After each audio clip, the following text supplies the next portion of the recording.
नमस्कार, TV 9 digital में आपका स्वागत है और मैं हूं कार्तिकेय शर्मा।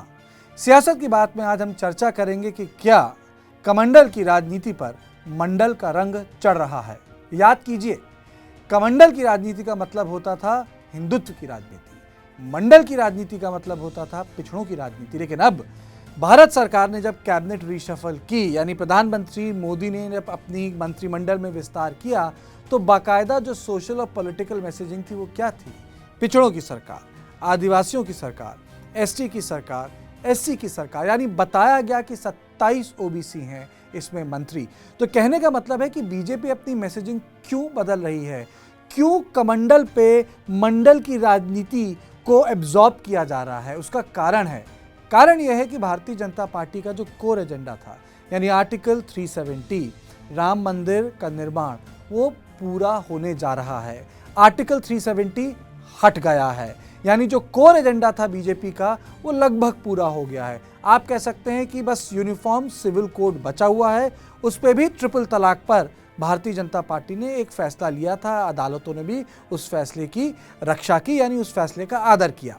तो मोटा मोटी बात है कि क्या कमंडल की राजनीति पे मंडल का रंग चढ़ रहा है? बिल्कुल चढ़ रहा है, क्योंकि आप देखिए कि जब भारतीय जनता पार्टी ने आरएसएस की मुखिया उस वक्त बालासाहेब देवरस के कहने पे राम मंदिर के निर्माण का आंदोलन उठाया था, तो लोग बोलते थे भाई ये ब्राह्मण बनिया की पार्टी है, शहरों में वोट मिलता है, उत्तर भारत के बाहर शून्य है।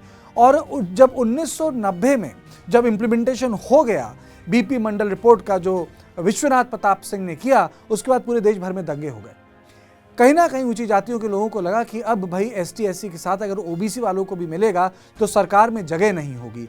और तभी से खड़ी हुई मंडल की राजनीति, मतलब एक तरफ कमंडल और एक तरफ मंडल, और ये लगभग 20 साल चली राजनीति। तभी आप देखेंगे कि मंडल के ही प्लैंक पे, यानी इसी राजनीति के सूत्र से बंधे तमाम नारे, मुलायम सिंह यादव मुख्यमंत्री बने, आप देखेंगे नीतीश कुमार मुख्यमंत्री बने, आप देखेंगे लालू प्रसाद मुख्यमंत्री बने, नीतीश मुख्यमंत्री बने, इसमें मायावती भी मुख्यमंत्री बनी।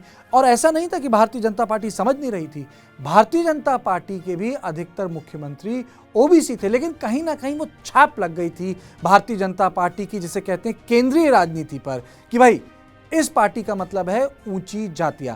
और देखिए दिक्कत क्या, क्योंकि संघ का जो एक नजरिया है हिंदू धर्म को लेके और हिंदुत्व को लेके, वो अलग है। वो लेफ्ट की तरफ से पॉलिटिक्स नहीं करती है। कहने का मतलब कि हम अगर इस जाति के लिए काम कर रहे हैं तो हम इस जाति के खिलाफ हैं।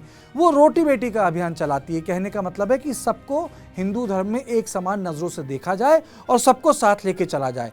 लेकिन भारतीय जनता पार्टी का आज ये कहना और करना बहुत महत्वपूर्ण है, क्योंकि इसमें उत्तर प्रदेश की जो कहते हैं समीकरण भी आ जाते हैं। और मैं बात इसलिए कह रहा हूं क्योंकि लगातार ये बात होती चली गई, लेकिन जो नेशनल रेवोल्यूशन था वो ये था कि ओबीसी मुख्यमंत्री हर पार्टी से आ रहे थे, लेकिन तमगा चिपका हुआ था भारतीय जनता पार्टी पे कि भाई आप अपर कास्ट की पार्टी हैं। और आप देखिए अशोक चव्हाण ओबीसी मराठा जो ओबीसी कैटेगरी में आते हैं, पृथ्वीराज चव्हाण, विलास राव देशमुख, भूपेंद्र सिंह हुड्डा, मुलायम सिंह यादव, लालू प्रसाद यादव, नीतीश, कल्याण सिंह, मैं नाम लेता जा सकता हूँ, वसुंधरा राजे सिंधिया, मध्य प्रदेश के मुख्यमंत्री, ये सारे के सारे जैसे शिवराज सिंह चौहान, सब ओबीसी कैटेगरी में आते थे। लेकिन बीजेपी बहुत परेशान थी इस तमगे से, क्योंकि कहीं ना कहीं उनको लगता था कि इस चीज़ में जो इतने चेंजेस हुए हैं वो केंद्रीय राजनीति में नहीं झलकते हैं।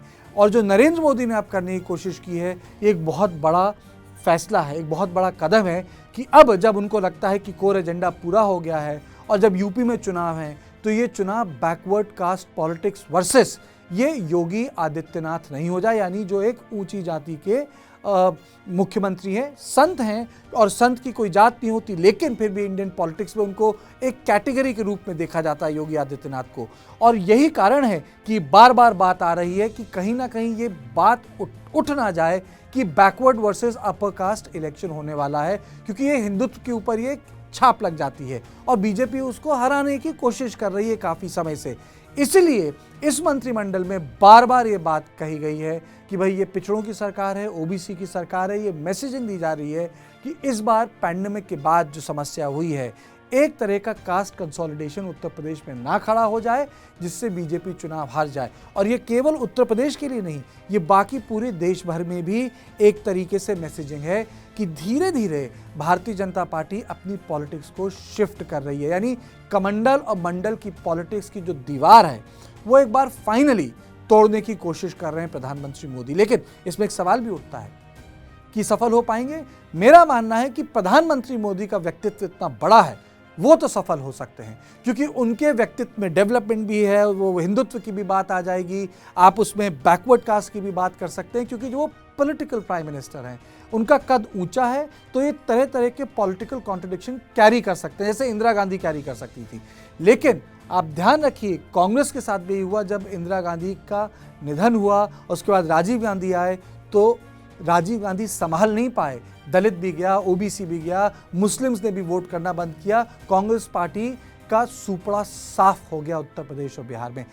इसलिए मैं कहूंगा कि नरेंद्र मोदी तो संभाल सकते हैं इस तरह के सोशल कॉन्ट्रडिक्शंस के साथ पॉलिटिक्स को आगे ले जाना, क्योंकि एक पॉलिटिक्स को ट्रांसफॉर्म कर रहे हैं। लेकिन उनके बाद इस पॉलिटिक्स को रखने के लिए उतने ही बड़े कंधे की जरूरत होगी जितने बड़े कंधे नरेंद्र मोदी के हैं। तो सियासत की बात में बस इतना ही। देश और दुनिया की बाकी खबरों के लिए आप देखते रहिए TV9 डिजिटल।